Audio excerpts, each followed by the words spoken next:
Hello and welcome, family, to another episode of Wake Up Africa. My name is Dr. Mumbi Saraki. How you doing? How's everything going?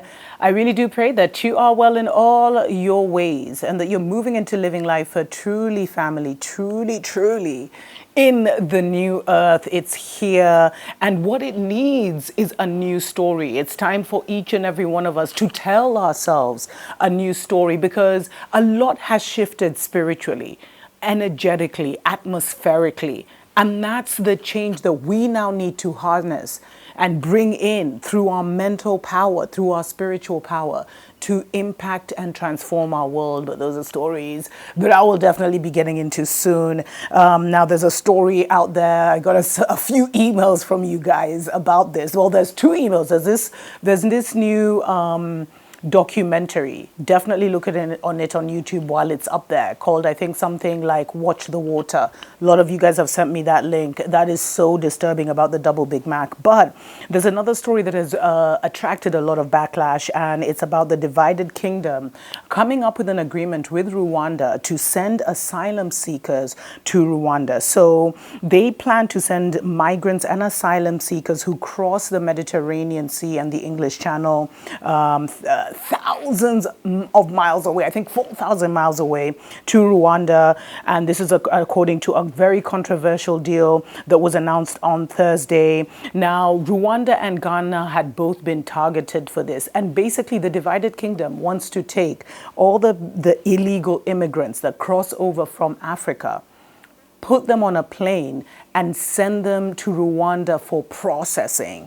And they said they want to clamp down on record numbers of people making the journey, which has increased since the pandemic. Now, of course, the plan has received global backlash, family, and local backlash. People saying, I think even the Human Rights Watch, they came out on their website and they were like, this Rwanda is known to have detention centers, both legal and illegal ones, where they process people. They don't have the best human rights record. I don't know if you guys have been seeing those articles that come into the news every so often about any opposition. What's been happening to those who have opposed Kagame, the kind of quote unquote alleged assassinations in South Africa and many other places of all kinds of generals. Anyway, those are the stories, family. So there was a lot to be said, and there's this NGO called Refugees Action. They commented and they accused the government of offshoring its responsibility onto Europe's former colonies instead of doing their fair share to help some of the most vulnerable people on the planet. And I quote, "This grubby cash for people plan would be a cowardly, barbaric, and inhumane way to treat people fleeing persecution and war." But what's the plan? And why would Rwanda accept this, family? Accept like thousands of, I think, male, young black men to go to their country to be processed for potential integration into Rwanda? And they're not doing it for free. They're getting paid something like 120 million pounds. I don't know if that's annually. I don't know if that's part of this deal, which comes to $157 million. And the deal would basically mean that migrants would be integrated into communities across Rwanda. Now, why would a country do that, family? And Rwanda has been building these villages, I've been seeing there's been these construction projects that were making news. It's just like, this is terrible. What do you guys think? And of course, there was a lot of backlash.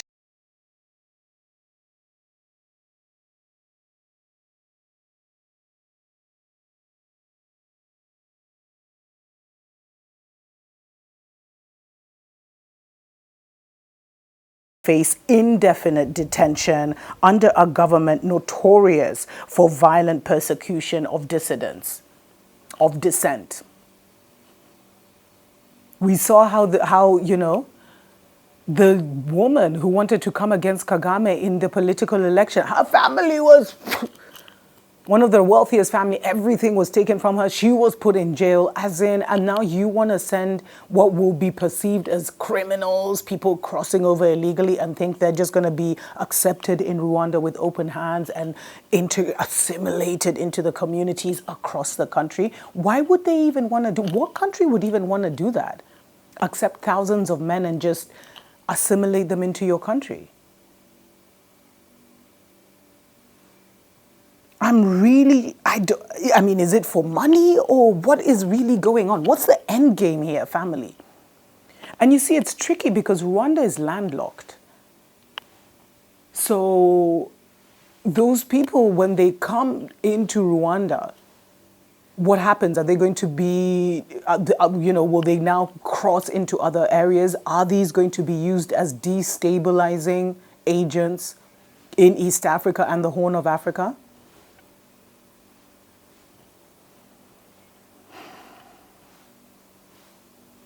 And they have all these stories that they always bring this emotional thing because like Boris was trying to say there's so, like before Christmas 27 people had drowned, and in weeks ahead there may be more losing their lives on sea, and so instead of having them lose their lives, this would be a huge deterrent if they know they'll just be sent back to Africa. But who is going to hold Rwanda possible? Cash for people, man. Cash for people plan. I wonder why Ghana didn't do it. Because which country in their right mind would accept thousands of people who are trying to go in another direction? And that's the truth. Like, what's going to happen to these young African youths when they get to Rwanda? You really think it's going to be like a lovey-dovey kind of situation? Because I think they also have to they'll be going through some kind of treatment, the rehabilitate, well, no, I shouldn't call it treatment, but rehabilitation something. And a lot of, local MPs in the divided kingdom were actually accusing Boris of using this as a massive distraction from the fact that people are still being fined for breaking, COVID lockdown rules. And the Partygate situation where, the Prime Minister's office, I think they had parties, or they had a party or something like that. These people, while they had told everyone to stay away, to stay home and to stay away from their families. So it has caused a lot of scandal in the divided kingdom, double standards. But is that what's going on? And Johnson tried to say, I accept that these people are in search of a better life, the opportunities the United Kingdom provides, and the hope of a fresh start. But it is as these hopes, these dreams that have been exploited, these vile people, smugglers, are abusing the vulnerable and turning the channel into a watery graveyard. So they're trying to say that the reason they want to put this plan into place is because of the crazy human trafficking that's going on. And I think he threw out a figure of like $400,000 is how much these human traffickers make per person, per body. I was almost going to say per human body, per black man. And so they wanted to stop that. And I find it very interesting that the Home Secretary, the one who's come up with this whole plan, and she's Priti Patel, is of Indian descent, is of Asian descent family, especially when you look at the relationship between Indians and Africans on the continent. And she tried to say that the plan fully complies with all international law and national law, but it has received such fierce criticism. It will be interesting to see if Rwanda backs out. Happy to see Ghana didn't follow through. But something about this family, something about this doesn't sit right. And even Scottish National Party Westminster leader, the guy called Ian Blackford, I love it. He actually branded the proposal as evil and wicked. There's others who called it unethical. And because you see, this is what we're told on paper is going to happen. But what's really going to go on the ground, family? And how do you ship people 4,000 miles away to Rwanda? Are they trying to destabilize Africa? I don't know, family. I'd love to hear from you guys.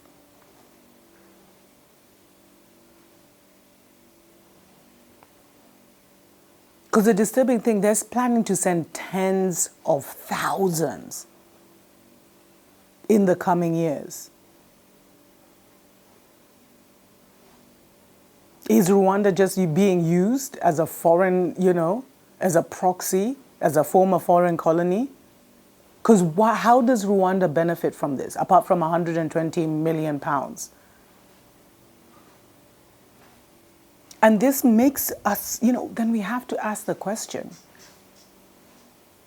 although we already know the answer, who's really in control of these African governments that are governing the mental and coming up with such crazy ideas? Who's really in charge? Are all these presidents just proxies, just puppets?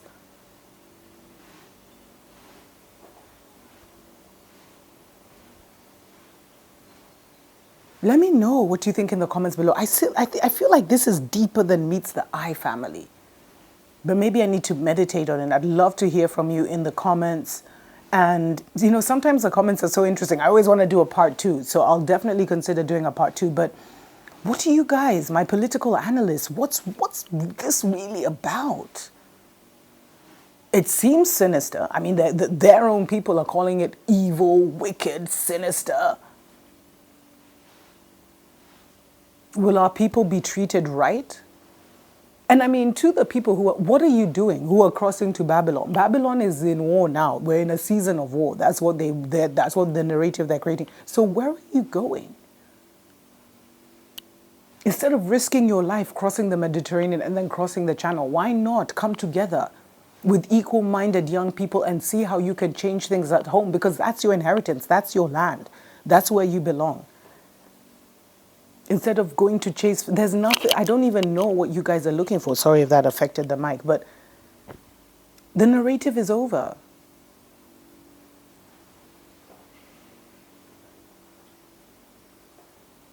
But this just doesn't sit well with me, family. Let me know what you think in the comments below. Until next time, tuko pamoja.